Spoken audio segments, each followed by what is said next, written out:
Welcome to our online worship celebration. Today, let us celebrate the goodness of our Lord Jesus Christ.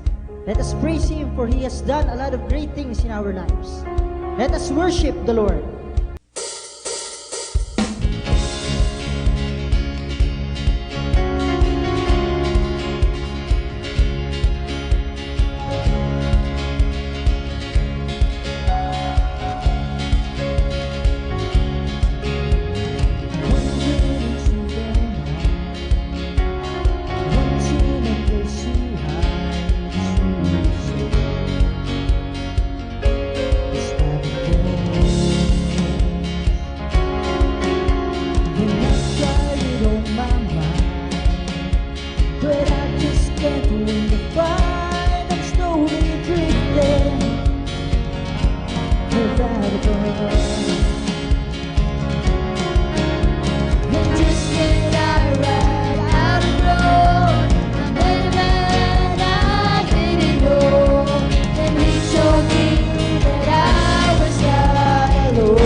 Draw me close to you.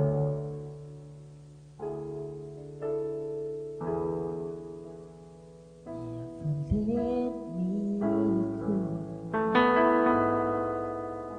I lay it all down again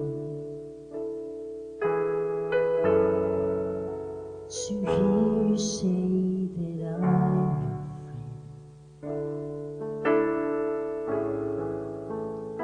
You are my desire.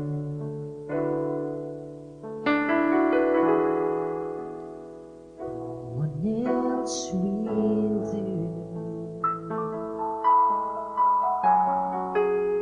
'Cause nothing else could take your place. To feel the warmth of your embrace. Help me find the way. Bring me back to you.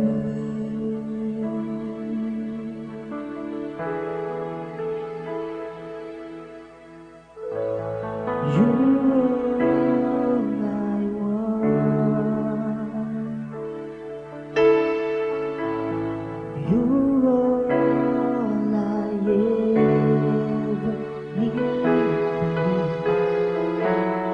You're all I want. Help me know you are.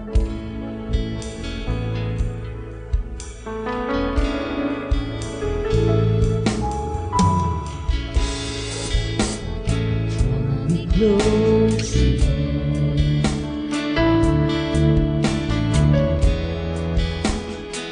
Never let me go.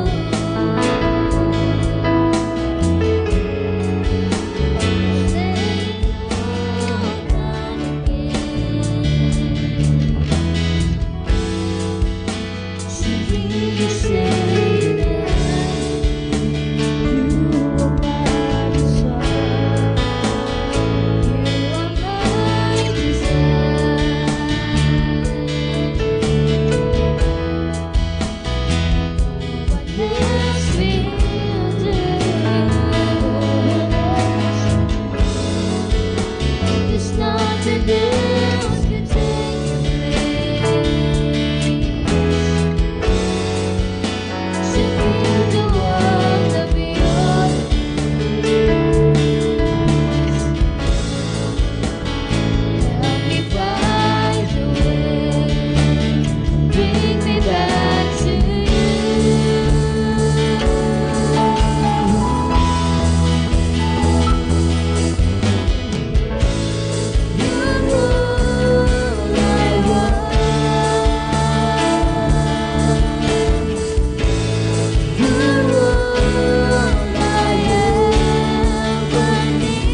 it up.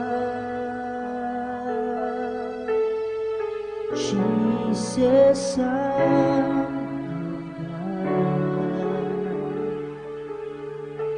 to darling of heaven, crucified,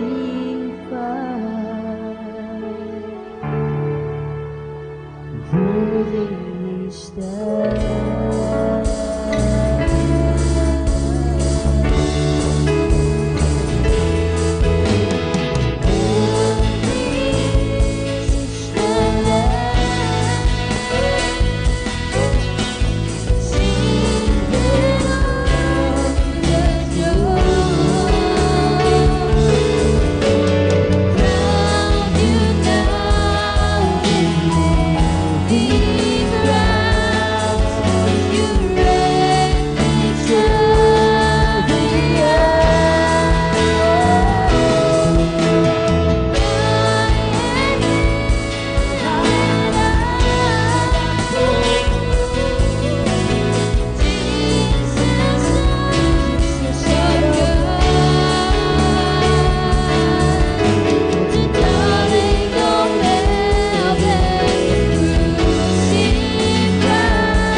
Dumako naman po tayo sa ating communion. John 6, verse 53 to 57 says, Jesus said to them, Very truly I tell you, unless you eat the flesh of the Son of Man and drink his blood, you have no life in you. Whoever eats my flesh and drinks my blood has eternal life, and I will raise them up at the last day. For my flesh is real food, and my blood is real drink. Whoever eats my flesh and drinks my blood remains in me, and I in them. Just as the living Father sent me, and I live because of the Father, so the one who feeds on me will live because of me. Let us receive these communion elements bilang pag-alala ng dakilang pagmamahal ng Diyos sa atin noong ibuwis ng Panginoong Hesus ang kanyang buhay para sa ating kaligtasan. Tayo po ay manalangin. Panginoon, maraming salamat po sa iyong dakilang pag-ibig at habag na patuloy mong ipinagkakaloob sa amin. Lord, as we take this bread and drink this cup, may we find healing in our souls, comfort in our hearts, strength in our bodies, and revival in our spirits. May these communion elements serve as a contact point of our healing today. Whatever pains, sickness, diseases, and loneliness, and whatever hurts we have today, please heal us by the power of this communion. We love you, Jesus. This is our prayer. In Jesus' name, amen. Kainin po natin ang tinapay at inumin ang laman ng sarong.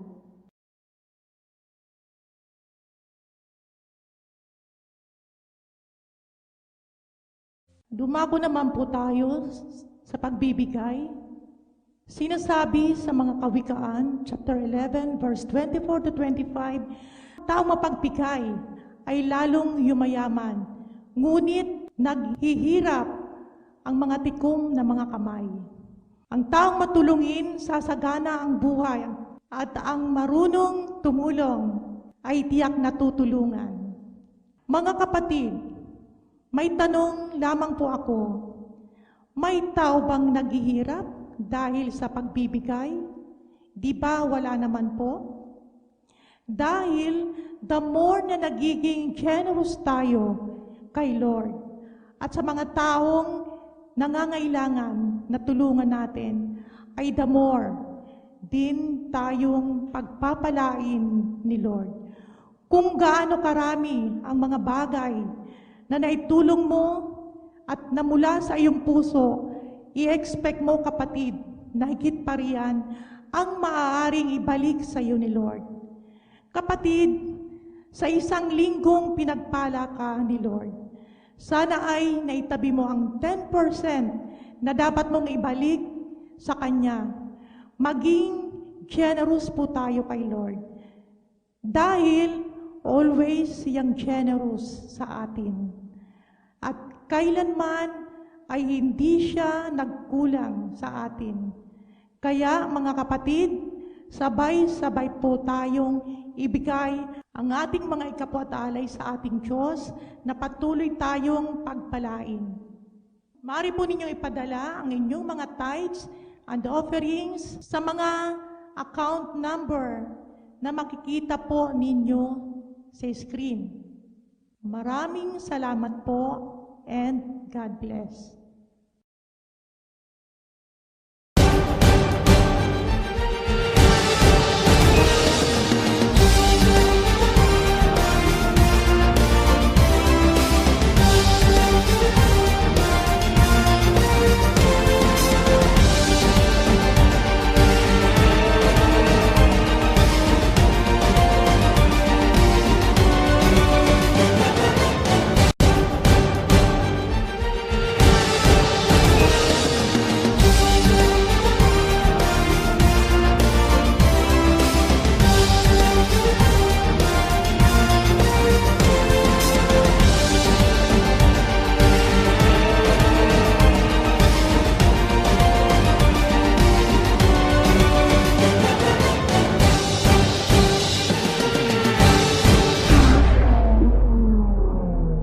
Magandang araw po sa lahat ng inaabot ng tinig na ito at sa lahat ng nakikinig sa mensahe sa araw na ito. My topic today is entitled Offense. In Matthew 18 verse 7, ang sabi doon, "Woe to the world because of offenses, for offenses must come, but woe to that man by whom offenses comes." Ang temang pag-usapan natin sa gabing ito ay may kinalaman sa nararanasan natin sa ating buhay. Lahat tayo ay maaaring salarin at lahat din tayo ay biktima nito. I will be talking about this topic entitled offense. Kapatid, na-offend ka na ba? O naka-offend ka na ba? Alam ko parehong oo ang iyong sagot. Lahat tayo ay nasaktan na ng ating kapwa at lahat din tayo ay nakasakit na din ng iba. Sabi mismo ng Panginoon, offense will not only come, but offense must come. Hindi lang darating ang offense, ito ay dapat dumating. What is offense? Offense is wounding the feelings of others. Nakasugat ka, nakasakit ka ng damdamin ng iyong kapwa. Offense is something we are susceptible to. Lahat tayo walang immunity sa offense. We are prone to be offended. Ikaw ang subject. Ikaw ang target ng offense. You will have your moment. You will be offended by something or by someone. May mga bagay o mga tao na pwedeng maka-offend sa iyo. Sinasadya man o hindi sinasadya, may susugat sa iyo, kapatid. There is always a chance that you will cause someone to be offended. Lagi ding nandyan ang pagkakataon na ikaw yung nakasakit. The damage of the offense does not fall on someone who caused the offense, but to the one carrying the offense. Yung bigat at pinsala, wala at di ramdam mula sa taong nang offend. Yung nagdadala ng bigat at pinsala, yung mismong na-offend. Ikaw yung na-insulto. Ikaw yung nasaktan. Ikaw yung nasugatan. Ikaw yung nabato at nabukulan. The pain comes on the one harboring the offense or keeping the offense. Offense is very tricky, madaya. Kasi minsan, di alam ng iba na offended ka na pala o may sugat ka. No one may never know you are carrying an offense. Everything may look good on the outside, but the offense is polluting your spirit. You may look happy, but on the inside you are feeling groggy. You may look enjoying on the outside, but dying on the inside. Offense at first doesn't cripple you and can be easily ignored until it becomes infected. Sa una, okay. Napapasipara. Pero sa rukadlaw, parang hindi mo na kaya. Not only is it painful, but it is toxic. Diri lang makulog, parang nakamamatay pa. Let me share to you facts about offense. Una, offense is always personal. Offense is always personal. Only those who you care about can hurt you. Kung sino yung mahal mo, yun ang matinding makapananakit sa iyo. Kung sa iba, okay lang, baliwala lang. Pero sa dinabi-dami ng tao, bakit ikaw pa? Ang mga tao na mapakulog sa imo, diri yun ng mga tao na harayo. Sinda yun ang mga harani sa buot mo, sa puso mo. Sinda yun ang mga tao na nagpapaugma at nagpapatawa sa imo. Sinda man yun ang mga tao na mapahibi, na mapakulog nin buot mo. Pakimo man sa mga tao na di parte sa buhay mo. Offense never happens with someone you wouldn't walk across the street to help with anything. Pangalawa, offense is prevalent in families. Offense gets in the family circle. Sa sulod sa pamilya, nangyayari ang mga murunduan, kurulugan in buot, ruluudan, taramuan, surudyaan, hiriran, diriskusyonan, sa mag-asawa, sa mag-ina, magtugang, mag-ama, sa bata kontra sa magurang, magurang kontra sa bata. Lalo na kung may diri patas o balanse na nangyayari. Halimbawa, may favoritism sa sulod sa pamilya. Maulang permi ang napapaboran, may ma-offend permi. If you are treated unfairly, nauurihan, naaapi, neglected and ignored, permi na bibilin, laging left behind, napapabayaan, napapasipara, diri na iintindi. If you are abused physically and verbally, napapakulugan ka sa surmaton, sa physical na pakulog. False accusation. Permi ka na akusaran, ginsasahutan ka ng mga bagay na di mo manhinimo. What about rivalry? Kurumpitensyahan sa sulod sa balay, pagalingan, pataraasan, abandonment, may nang-iiwan, may sumasa-kabilang bahay, may sumasa-kabilang buhay. Loss of someone. Pangatlong facts about offense. Offense is prevalent even in church families. It happens inside the church. People leave churches because of offense. Na-offend sa pastor, na-offend sa leaders, na-offend sa cell leader, na-offend sa kapatiran sa loob ng church, or the one they sit in the pew with, na-offend sa kaupod sa cell. Leaving a church should always be a life-altering decision and cannot be based on offense. Ang pagbaya ng simbahan should be based on life-changing circumstance or decision. Hindi ka na makakapag-church dahil pupunta ka na ng Maynila.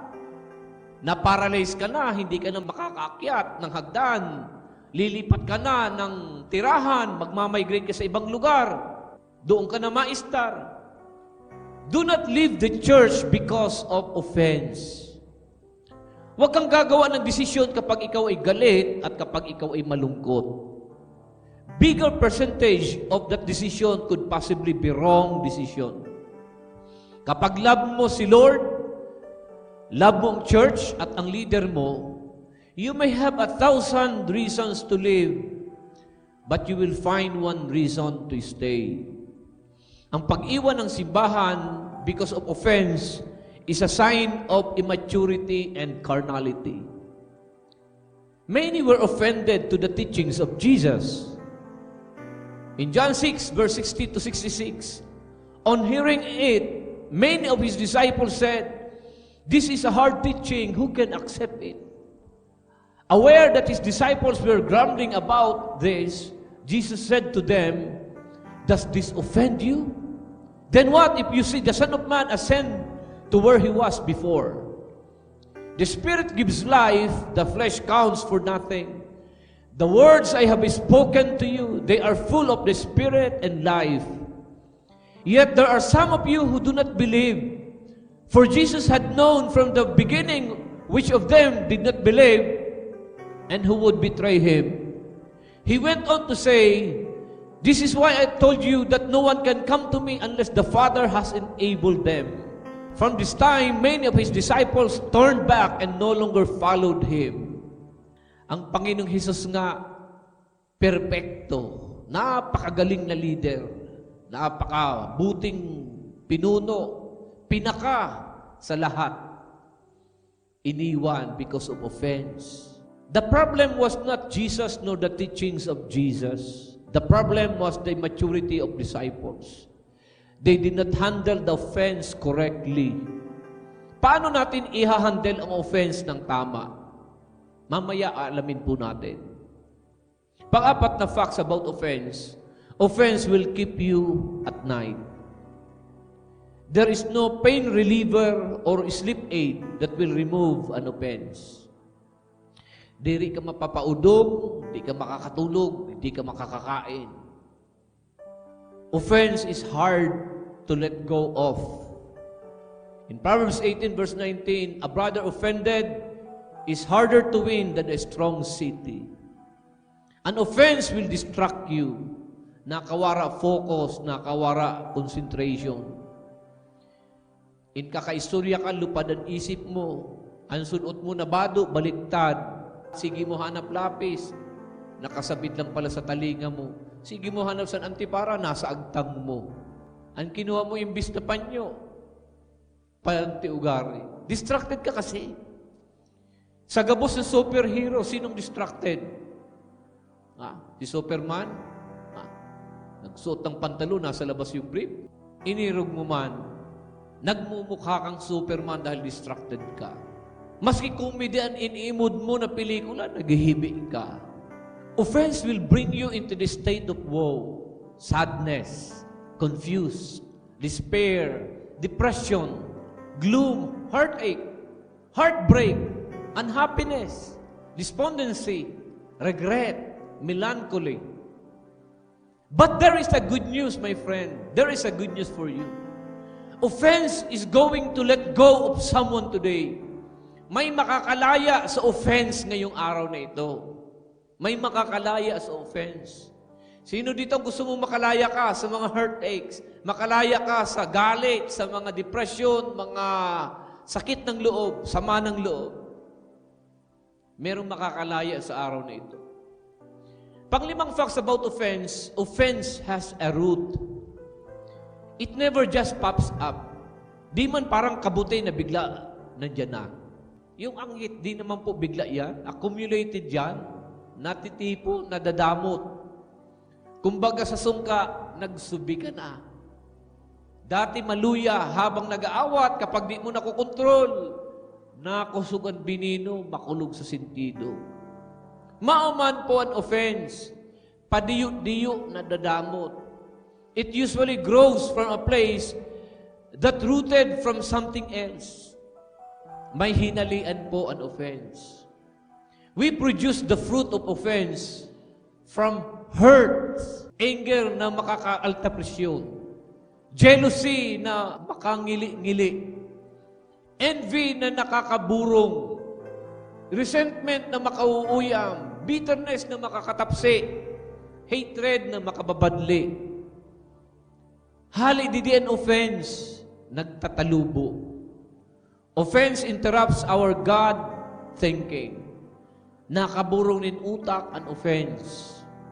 In 2 Corinthians 10 verse 3 to 5, we are human, but we do not wage war as humans do. We use God's mighty weapons, not worldly weapons, to knock down the strongholds of human reasoning and to destroy false arguments. We destroy every proud obstacle that keeps people from knowing God. We capture their rebellious thoughts and teach them to obey Christ. 2 Corinthians 10 verse 3 to 5. Pang-anim, offense alters our mind and reasoning. Nakapabag-o nin dalagan sa pag-iisip.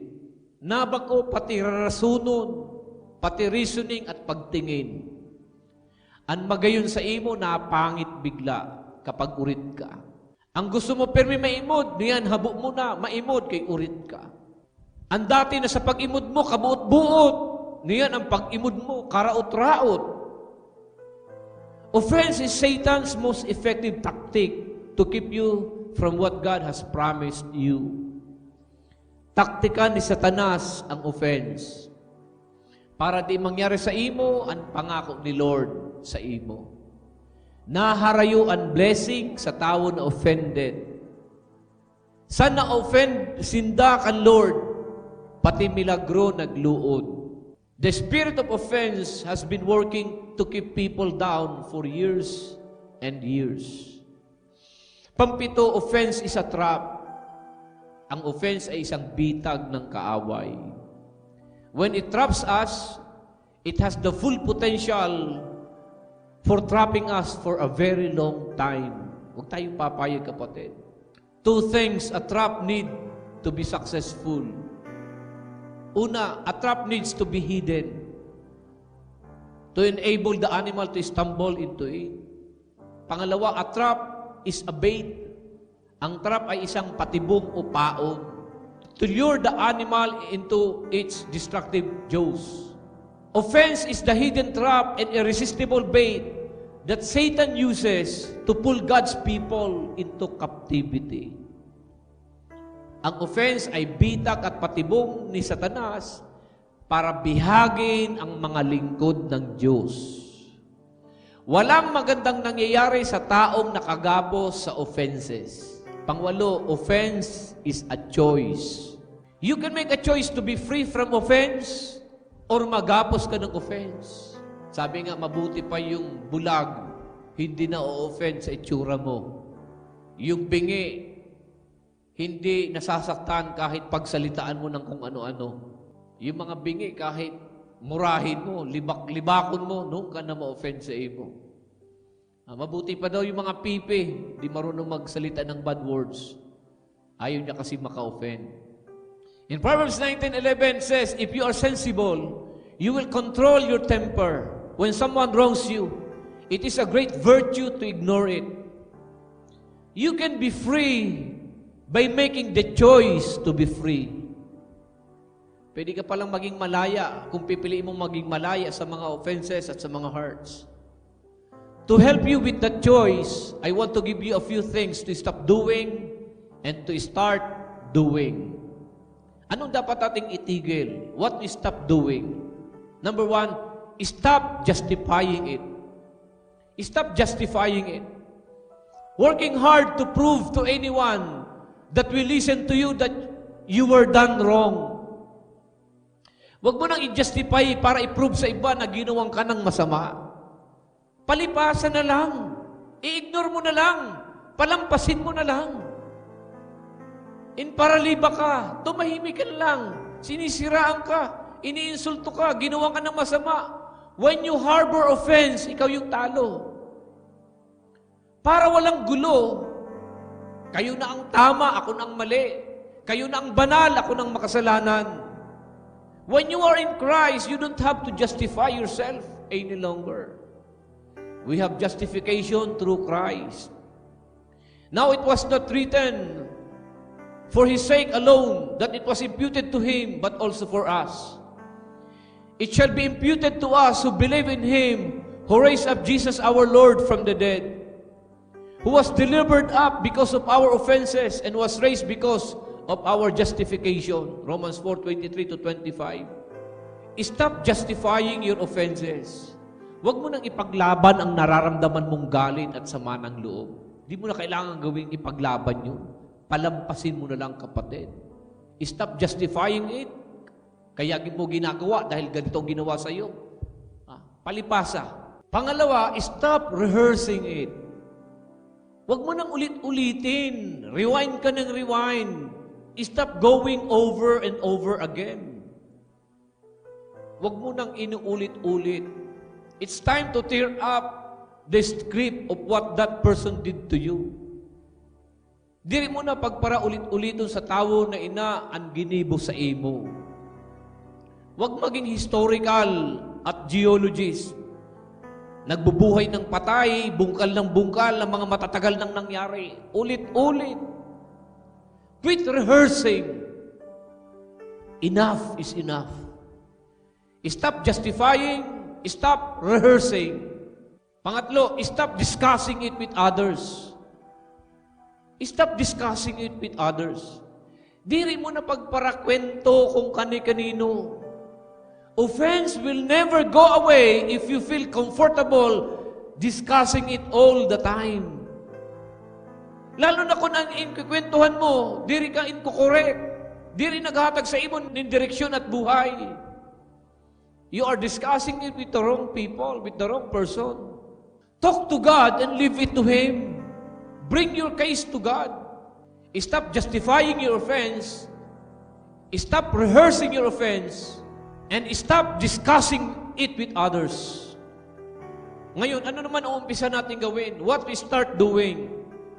In Matthew 5:44, but I say to you, love your enemies, bless those who curse you, do good to those who hate you, and pray for those who spitefully use you and persecute you. Anong umpisa natin gawin sa mga taong nang offend sa atin? Number 1, love them. Sabi ng Biblia, makikilala ng mundo na kayo mga alagad ko, hindi dahil madami kayo, hindi dahil mayayaman kayo, hindi dahil matatalino kayo, hindi dahil magagaling kayo. Sabi ng Panginoong Hesukristo, makikilala ng mundo na kayo mga alagad ko dahil sa pag-ibig ninyo. Start loving them. Pangalawa, bless them. Insurmato ng kamalain, insumpa ka, bless them. Huwag mong sumpain. Pinagsalita ka ng masama, gantihan mo ng mabuting pananalita. Huwag mong susumpain. Bless them. Ang sinabi ninda, mauntali man sa inda. Pangatlong dapat mong gawin, do good to them. Huwag kang gumawa ng masama. Huwag kang gumanti ng masama. Sabi ng Biblia, therefore, if your enemy is hungry, feed him. If he is thirsty, give him a drink. For in so doing, you will heap coals of fire on his head.